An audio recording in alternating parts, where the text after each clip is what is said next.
A trial of an experimental HIV vaccine in Uganda, Tanzania and South Africa has been halted. That's after early data indicated that the vaccine will not prevent infections.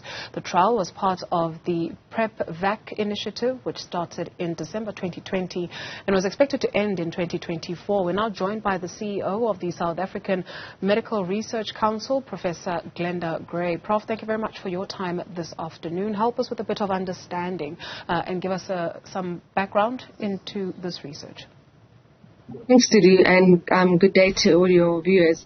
Finding an HIV vaccine is one of the hardest things that we will ever have to do, and there are many reasons for this. First of all, no one has by themselves been spontaneously cured from HIV, so we don't know what the immune system needs to protect against HIV. HIV also replicates very fast, so our immune system is always playing catch up. So we have this race against the virus, and our immune system is always lagging behind. In addition as well, the outermost surface of the HIV is protected, and so it's very hard for us to try and find places on the envelope that are stable and we can make an immunogen or a target at. And so it's a very hard, it's one of the hardest things we ever have to do. And these trials are very important that we do because it helps us understand what doesn't work to try and aim to make vaccines that at other targets of the envelope of the HIV. So this is it's a setback. On the African continent, South Africa and Tanzania and Uganda have worked very hard to do this trial. And what we do see is there's still a lot of HIV on our continent. We have high rates of HIV incidence, and we have to try and find ways to unpack the virus so that we can make a better immunogen to mount a better immune response. And so I think it's an important trial, and we will be looking at correlates, what we call as correlates of protection. So we'll be looking at the blood responses of the participants in the study to try and see whether there were any subgroups of these individuals that may have been protected from the vaccine. Prof, you mentioned the word envelope. What is that? So the outermost surface of HIV is what we call the envelope, so the outer covering of HIV.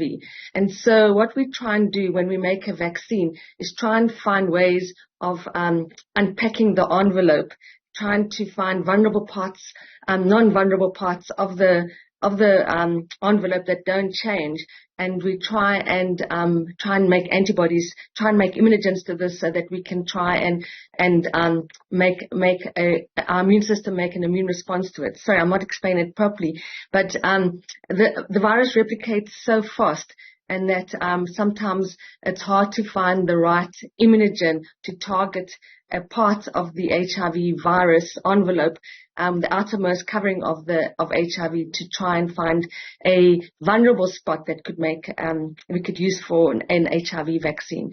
So this work will continue to will be ongoing. We've recommitted ourselves to finding an HIV vaccine. Just recently, we got a big grant from the USAID to invest in HIV vaccine discovery on the continent to try and find other ways of making an HIV vaccine that may be useful or may lead to an immune response that will help to protect against HIV. Mm-hmm. You mentioned that this trial has participants. Is it participants in the form of humans or animals? And if humans, why? So all clinical trials go through a whole process. First of all, there's preclinical development, which happens in non-human primates and small animals. Once it's deemed safe, we then go into a small amount of individuals, which is about 100 people, to look for safety and to assess the immune response. And then once we've passed that phase 1, we then go into larger studies where we look for safety and efficacy. So this vaccine is safe, it just wasn't effective. Mm-hmm. Were there any side effects? So sometimes when you do take a vaccine, you may get some redness on your arm, or you might get some swelling, or sometimes you might get a headache, or you might get a fever. So all of these side effects are self-limiting and disappear, within a few hours or days after taking a vaccine. Why Tanzania, South Africa, and the third country? Why those 3 African countries? And some of these participants, are they from all 3 countries? Yes, so we enroll people from Durban, from Uganda, and from Tanzania. And the reason why these sites were used is because this is where there's high density of HIV, high density of HIV infection and areas where people might be vulnerable. So in certain parts of Tanzania, there's a lot of fishing folk who move around a lot. And so the vaccine trial was situated in parts of Africa where there is high incidence of HIV. You said fishermen who move around a lot. Does that suggest that you were looking at specific groups as well? Why were fishermen of particular interest? Well, that's one group. So one group in East Africa have been found to be at risk of HIV acquisition because they move around from a location to location fishing, and so when they move from different areas, they may have unprotected sex with people that they are exposed to. So we looked at both. We looked at women in KwaZulu-Natal because we know there's a high incidence of HIV amongst women who are young, between 18 and 25. We know just from the recent HIV prevalence survey that 12.7% of South Africans are HIV infected, and we have high areas and women, young women are more likely to be infected than their older counterparts. And so these studies always take place in areas where there is a high burden of HIV, so that we can see whether the HIV vaccine would work in these populations.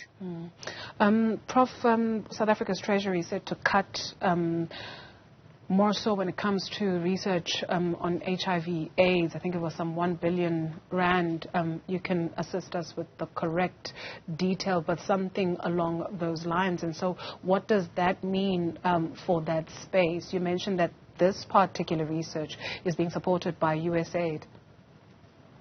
So there's a lot of so unfortunately, what happens is that when the fiscus shrinks, science always gets cut, and that's not a real good way of thinking about how to build innovation and manufacturing and research and development capability in a continent or in a country. And when you look at countries that have invested in science, like Singapore, you see a country flourish. And so it's a great pity and tragedy when we do cut science funding, because these are the areas where we can grow innovation in our country, create jobs, create manufacturing capability. And so we have seen shrinkages of our budget, and we'll probably see some more next year. Obviously, we work very hard with Treasury to try and make sure that they don't cut us too much, so that we can still ensure that that science thrives.